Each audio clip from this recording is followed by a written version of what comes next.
Assalamualaikum. Waalaikumsalam warahmatullahi wabarakatuh. Baik, tolong siapkan ketua kelas. Berdiri. Memberi salam. Assalamualaikum warahmatullahi wabarakatuh.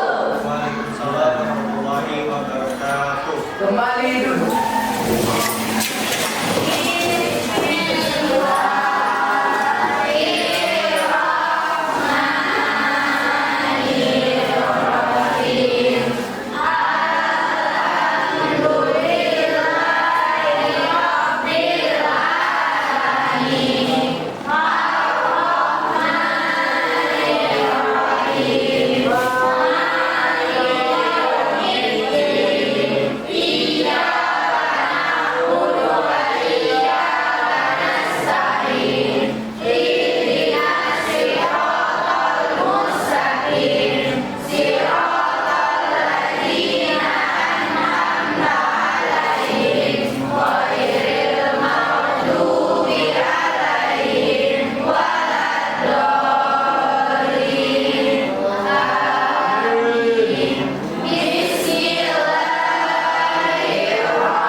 Oke, sekarang Bapak mau tanya, siapa yang tidak hadir hari ini? Sorry. Sekretaris mana sekretarisnya? Siapa aja? Suci, keterangannya? Suci, izin.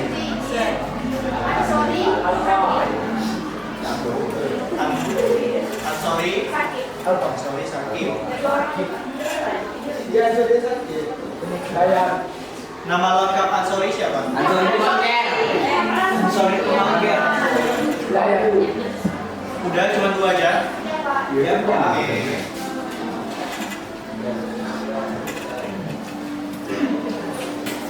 Baik, Bapak mau cek sound dulu nih kepada kalian semua. Apa kabar semuanya?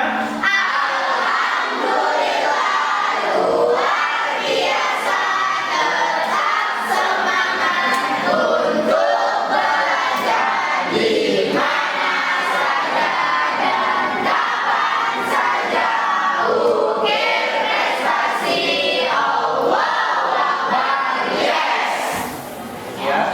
Tepuk semangat.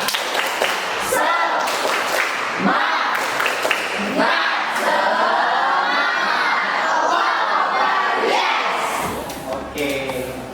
Namun sebelum pembelajaran Bapak mulai, Bapak mau ngadain SBG dulu nih pada kalian semua. Bapak mau ngecek kira-kira jam segini kalian masih fokus atau tidak. Oke. Kalian semua mungkin tahu nih tentang SBG yang namanya tepuk fokus. Ya kan? Sudah tahu? Belum. Ada yang tahu, ada yang belum. Oke, caranya simple. Seperti biasa, tepuk satu. Ini Bapak contohin dulu ya. Tepuk satu. Tepuk dua. Tepuk tiga. Satu, dua, tiga. Tepuk empat. Satu, dua, tiga, empat. Dan kalau gak ada Bapak bilang tepuk, jangan ditepuk. Misalnya Bapak bilang dua, gak boleh ditepuk. Itu yang jadi pengecoh. Oke? Bisa semua? Sekarang ke depan dengan apa-apa dari Bapak. Dan Bapak perhatikan. Tepuk satu, tepuk tiga, tepuk empat, tiga. Kasih kesempatan. Sekali lagi ada sanksi ya. Oke, fokus lagi. Tepuk satu. Mana Agung ya. Agung satu. Kita cari paksa lagi dari cewek ini. Tepuk dua. Tepuk dua. Tiga. Tepuk empat.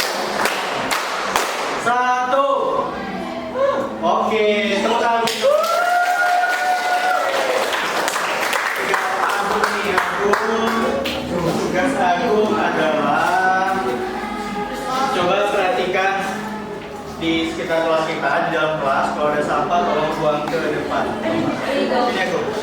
Atau temannya ada yang oh itu bekas minuman tuh tolong kasih ke aku. Tolong kasih ke aku bekas minuman. Tolong yang ini ya.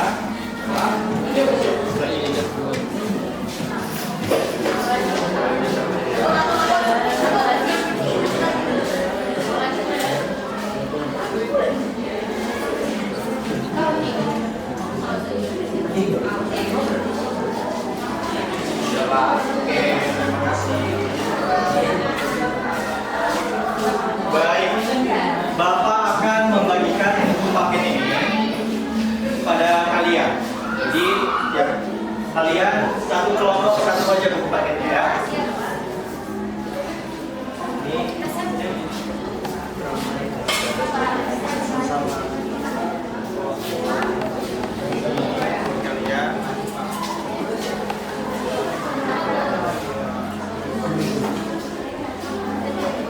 Oke. Sebelum masuk ke pembelajaran, Bapak ingin sedikit flashback nih tentang materi kita minggu lalu, yaitu tentang demokrasi. Ada yang masih ingat apa saja yang telah kita bahas minggu lalu? Ada berapa jenis demokrasi di Indonesia? Ada 4. Ada 4. Yang apa aja? Demokrasi terpimpin, demokrasi liberal, demokrasi Pancasila, demokrasi reformasi. Oke, betul sekali. Beri aplaus buat Bayu.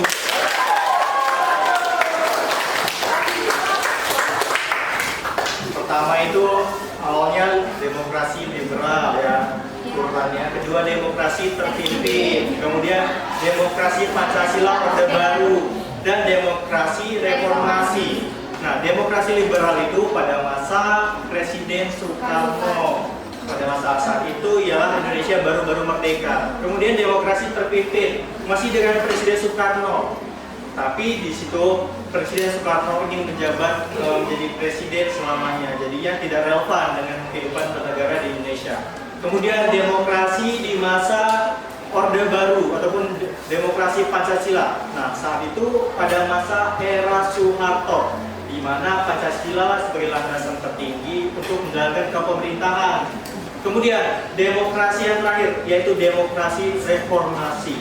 Demokrasi reformasi mulainya berawal dari runtuhnya kepemimpinan Soeharto pada masa Orde Baru situ, ya kan? Ada ribuan mahasiswa dan juga masyarakat yang turun aksi di situ.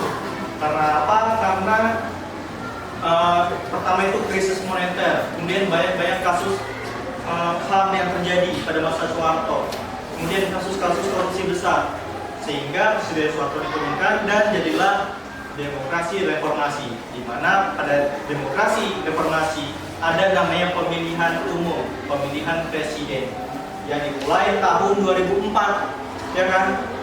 Calonnya, salah satu calonnya yaitu Presiden SBY dan Megawati yang terpilih jadi pemimpin negara pertama kali dalam era pemilu di Indonesia, ya. Begitu. Itulah ulasan singkat kita mengenai flashback materi minggu lalu. Jadi sekarang tolong kalian buka yang bagian bab 3.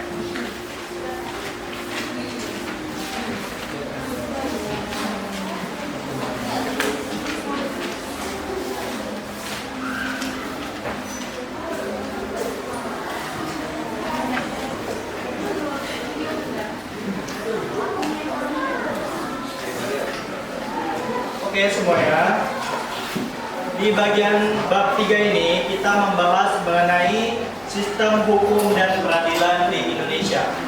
Namun sebelum itu Bapak ingin menyampaikan sebuah motivasi dulu nih kepada kalian. Ada yang bisa mengajukan diri untuk membaca ayat Al-Quran di depan? Silakan, siapa? Biar Bapak ngasih nilai plus nih. Ya, langsung berdiri kakak, berdiri dan bacakan di sini. Silakan.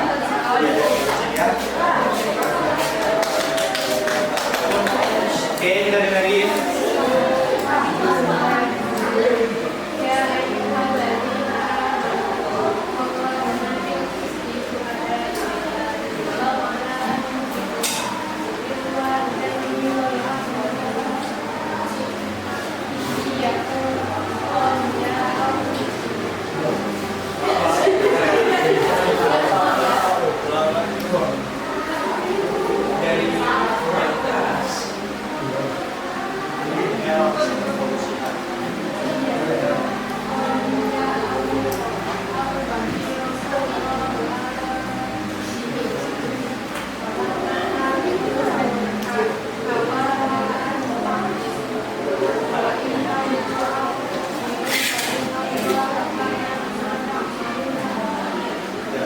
Oke, sudah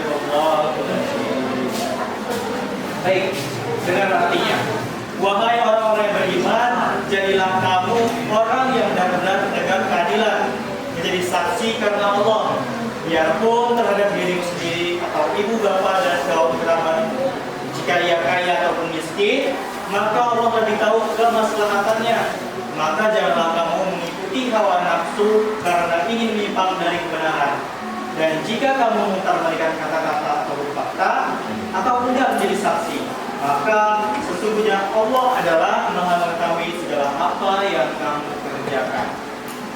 Ya. Nah, ayat tersebut sangat berkaitan dengan materi kita hari ini, yaitu tentang sistem hukum dan peradilan di Indonesia, di mana kita sebagai manusia dituntut untuk selalu bersikap adil, baik kepada diri kita sendiri, kepada bapak ibu kita, dan kepada kerabat-kerabat kita, kepada siapapun. Tidak membeda-bedakan latar belakang ekonomi, keluarga, ras, warna kulit, dan lain sebagainya. Jadi semua rata, sama rata, kita harus bersifat adil.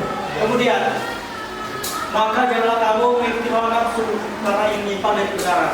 Terkadang manusia yang sudah lalai ataupun imannya tidak kuat, ia terlalu mengikuti hawa nafsunya, tidak dibarengi oleh akal pikiran yang jernih, tidak difilter dulu, tidak disaring dulu. Jadi Bapak berharap kepada kalian, setelah kita mempelajari bab ini, mari sama-sama kita untuk bersifat adil seadil-adilnya. Jadi menegakkan keadilan dan kebenaran. Kemudian, dan jika kamu menerbitkan kata-kata atau menjadi saksi, maka sesungguhnya Allah Maha mengetahui segala apa yang kamu kerjakan. Nah, seperti itu ya. Allah melihat atau Tuhan melihat kita, apa aja nih yang kita lakuin selama di dunia ini, selama di sekolah, selama di rumah, selama di lingkungan masyarakat. Jadi tolong hati-hati dan tolong jaga sikap kita ya, sikap sebagaimana semestinya umat manusia, terutama umat Muslim, jika ya Islam agama seperti itu ya. Nah, selanjutnya karena kita masih bab baru nih tentang bab 3 sistem hukum dan peradilan di Indonesia, maka Bapak akan menyampaikan tujuan pembelajaran. Di situ ada 4 poin tujuan pembelajaran yang perlu Bapak sampaikan supaya kalian paham. Kira-kira tujuan pembelajaran ini sudah tercapai atau belum? Seperti itu. Pertama, mensyukuri nilai-nilai dalam sistem hukum dan peradilan di Indonesia sesuai dengan UUD 1945 sebagai bentuk pengabdian kepada Tuhan yang Maha Esa. Itu pertama. Kedua, menunjukkan sikap disiplin terhadap aturan sebagai cerminan sistem hukum dan peradilan di Indonesia. Ketiga, mendeskripsikan sistem hukum dan peradilan di Indonesia sesuai UUD 1945. Dan keempat, menyaji hasil penawaran tentang sistem hukum dan peradilan di Indonesia sesuai dengan UUD 1945. Nah, jadi segala sesuatu mengenai sistem hukum dan peradilan di Indonesia tidak terlepas berlandaskan Undang-Undang Dasar 1945, di mana hal tersebut menjadi konstitusi negara kita, yaitu negara Indonesia. Baiklah, sekarang kita masuk nih ke sesi pembelajaran. Nah, ini ada tugas buat yang kelompok visual, karena Bapak menggunakan metode atau model pembelajaran berdiferensiasi, ada visual, kinestetik, dan auditori. Tugas untuk yang visual adalah nih, amatilah gambar berikut. Buatlah 2 pertanyaan mengenai gambar tersebut berkaitan dengan sistem hukum dan peradilan di Indonesia. Nanti akan Bapak bagikan ke KPD-nya beserta gambar. Kemudian yang auditori. Yang auditori, mana nih auditori? Ini nanti Bapak langsung yang akan menjelaskan, karena kalian kan terlalu terfokus kepada pendengaran. Jadi Bapak akan presentasi dan juga ceramah, kalian mendengarkan, kemudian kalian merangkum poin-poin apa saja atau kesimpulan apa saja yang telah Bapak sampaikan. Itu tugas auditori. Dan tugas kinestetik. Nah, kinestetik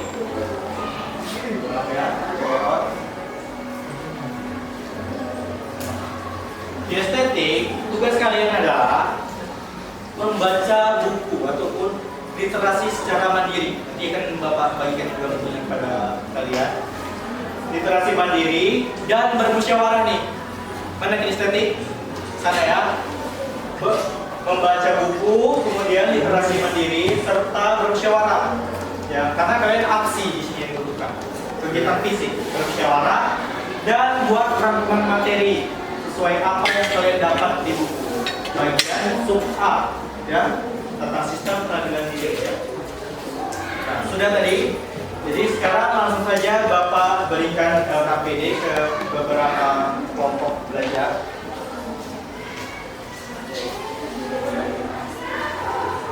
Ini untuk visual, mana visual tadi?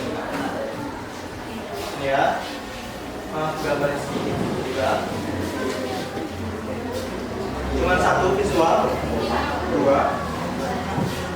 Ya, gambarnya dua. Kinestetik mana? Kinestetik ini. Jadi kalian rangkum bersama situ ya jawabannya. Ya. Ya, subbab A. Kemudian auditori.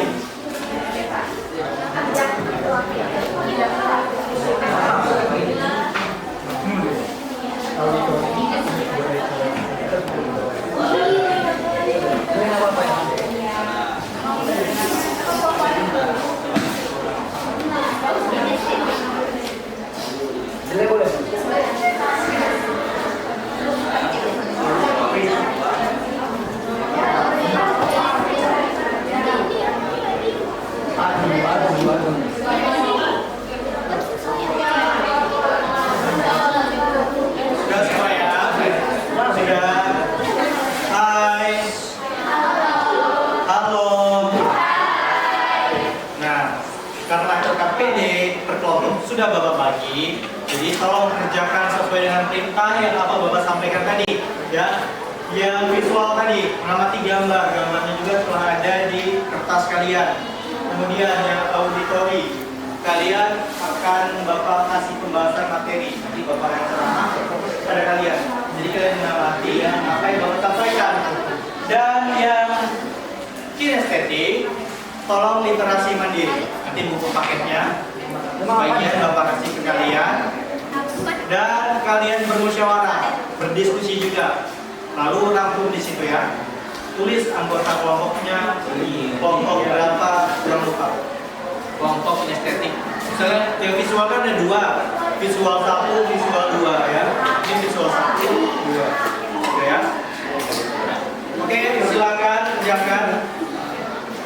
Yang bekerja tangan, mata, telinga, mulut juga boleh, tapi jangan terlalu berisik ya. Ya.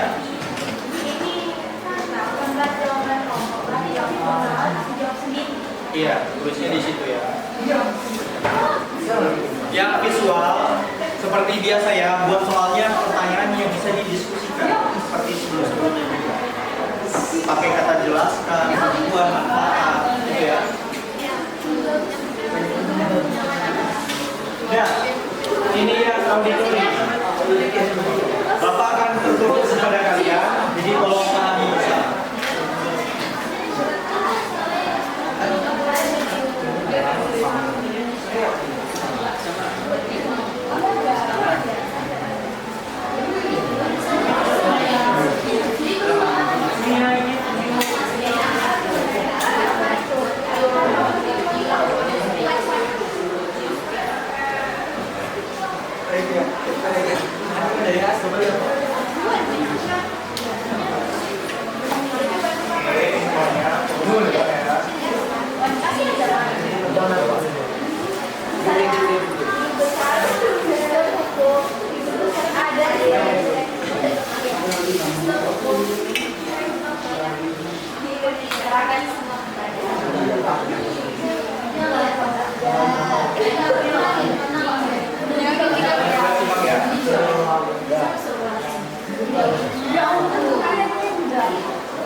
menyesuaikan diri dengan orang lain.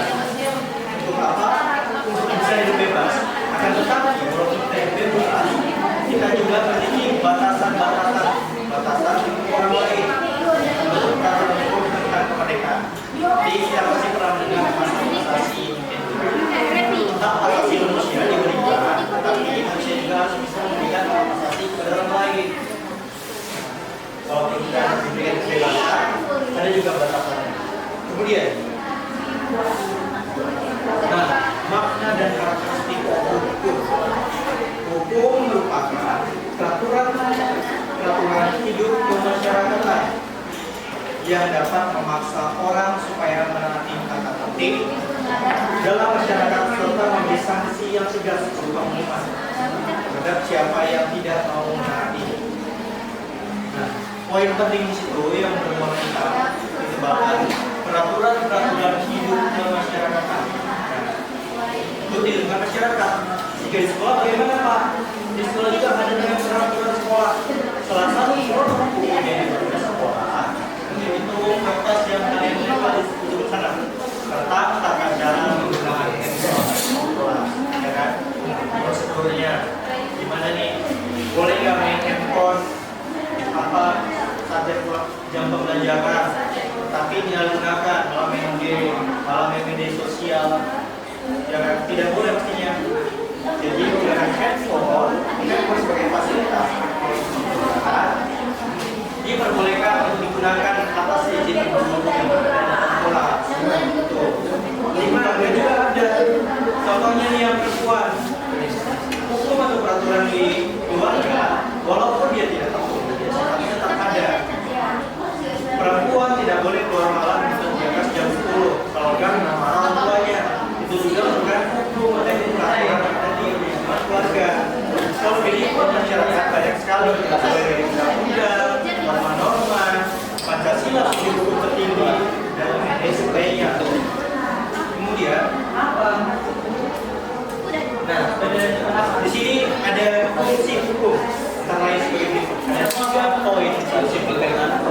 Pertama, alat pengatur tata tertib hubungan masyarakat. Hukum berfungsi sebagai alat untuk mengatur tata tertib hubungan masyarakat antara kita dengan bapak ibu kita, antara kita dan masyarakat lain, menggunakan antara kita sebagai pelajar dengan profesi lain, dengan profesi satpam, petani, peternak, pengusaha, dan masuk semua dalam peraturan tata tertib ataupun hukum. Kedua, sarana mewujudkan keadilan sosial lahir dan batin. Peradilan berfungsi sebagai sarana mewujudkan keadilan sosial nih kepada kita, baik keadilan sosial di masyarakat maupun keadilan sosial lahir dan batin hubungan antara keluarga, baik suami istri, orang tua dan anak, kita dengan saudara dan tetangga kita, dan lain sebagainya. Semua itu sudah diatur dan sesuai. Ketiga terakhir, penggerak pembangunan. Penggerak pembangunan. Mulai dari apa? Membangun sumber daya manusianya nih. Supaya apa? Supaya patuh terhadap hukum dan norma-norma yang ada dalam masyarakat. Itu. Kemudian sebagai penggerak pembangunan juga. Bayangin ketika tidak ada hukum, yang kemudian baru lintas enaknya aja. Jalan tol pun boleh pakai motor. Bagaimana yang implementasinya pembangunan tidak akan berjalan karena tidak ada peraturan norma yang dibuat dalam masyarakat, sehingga jadi kemacetan pembangunan pluralisme, mengedepankan pluralisme. Kemudian, nah, penggolongan hukum ini perlu disimak yang belakang juga. Hukum menurut sumbernya. Pertama ada hukum undang-undang, kedua ada hukum adat atau hukum kebiasaan, ketiga hukum jurisprudensi, dan keempat adalah hukum tata. Akan Bapak jelasin satu-satu. Hukum undang-undang sesuai dengan konstitusi negara yaitu Indonesia, yaitu Undang-Undang Dasar 1945. Di mana undang-undang ini udah berapa kali amandemen? Sumpah menggunakan undang-undang.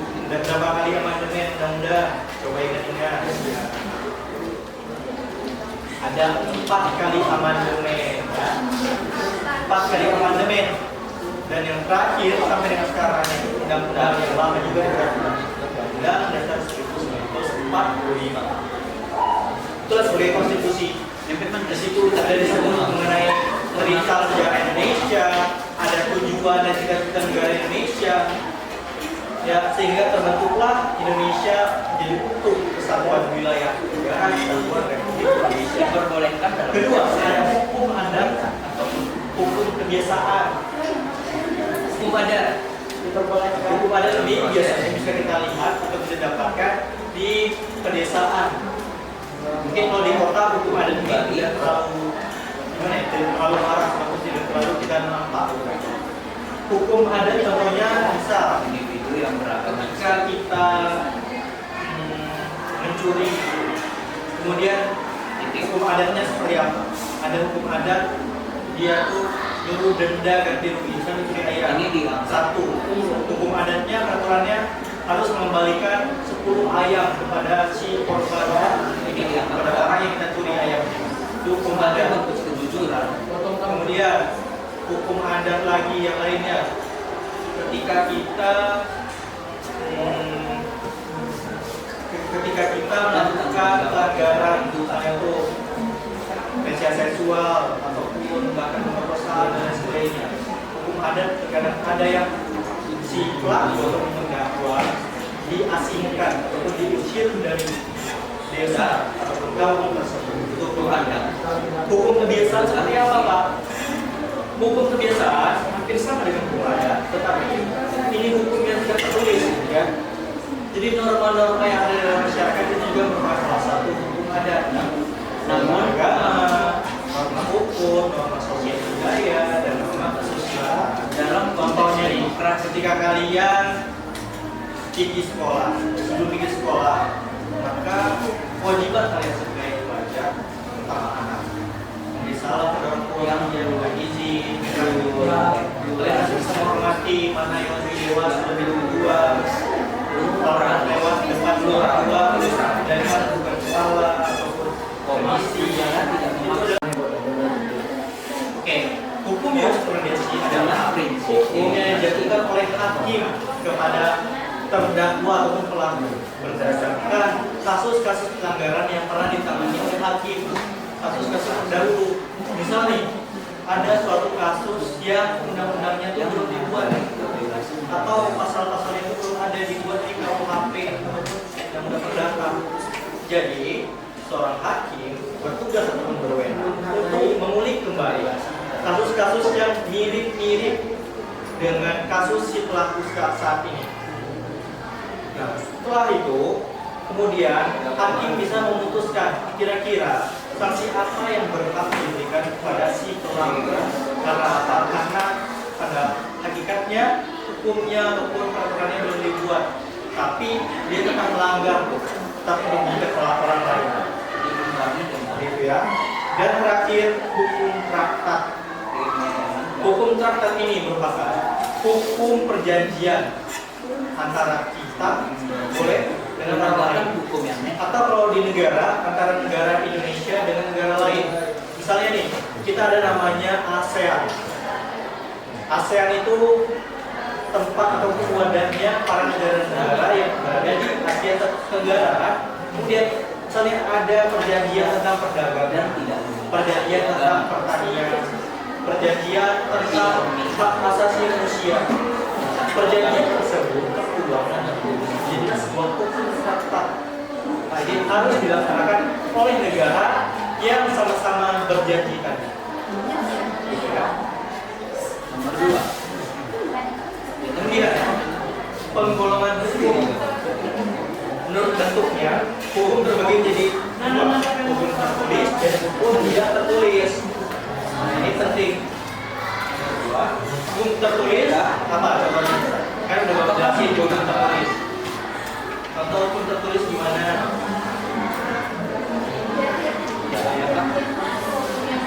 Penggunaan Ya, perjanjian kelas itu juga hukum tertulis yang berada di sekolah. Ada lagi, apalagi ya undang-undang, benar. Mulai undang-undang KUHP, undang-undang dasar, apakah penggunaan merupakan hukum tertulis yang dibukukan ataupun memang dicetak disebarkan kepada masyarakat apa atau dipatuhi sebagai aturan yang ada. Hukum tertulis. Sedangkan hukum yang sekarang itu adalah seperti hukum adat dan kebiasaan. Walaupun tidak tertulis, tapi hukum tersebut wajib dipatuhi oleh masyarakat, oleh orang yang berada di ruang lingkup masyarakat. Itu pembawaan hukum berdasarkan bentuknya. Kalau rasa ini sudah cukup, apa yang telah kalian tahu, tolong secepatnya dikumpulkan.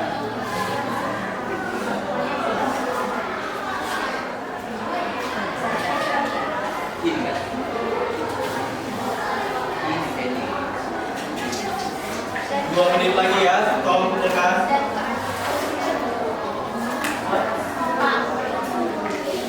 Sudah siap? Kelompoknya belum buat. Kelompok visual 1 ya kan?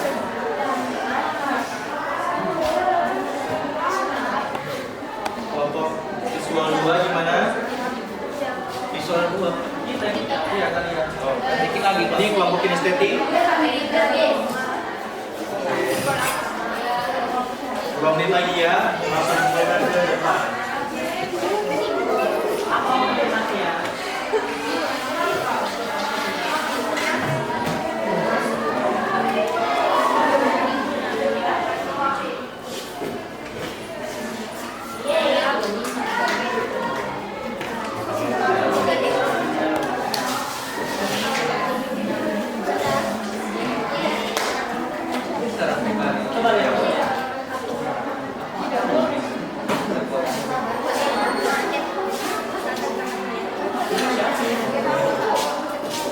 Kelompok lain, silakan.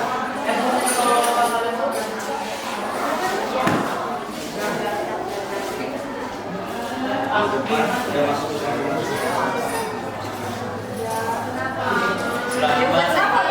Foto ya.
Sudah semuanya? Oke, University. Hai. Halo. Kalau udah selesai, waktu kita juga sudah habis. Tolong siapkan ke kelas untuk pulang.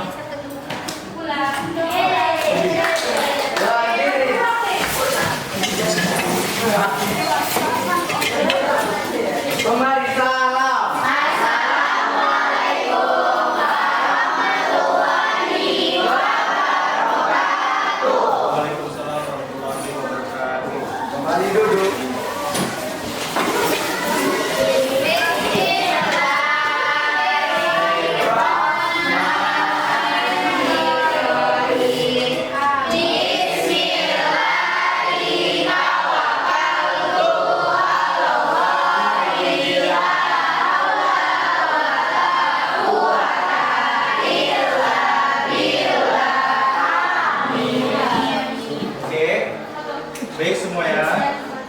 Tugas kalian adalah tolong pelajari yang bagian subbab B, yaitu mencermati sistem peradilan di Indonesia untuk materi minggu depan ya. Nah, kalian pelajari karena minggu depan itu yang akan kita bahas. Kemudian sebelum pulang, tolong kelasnya dikondisikan, dibersihkan terlebih dahulu. Yang bawa kendaraan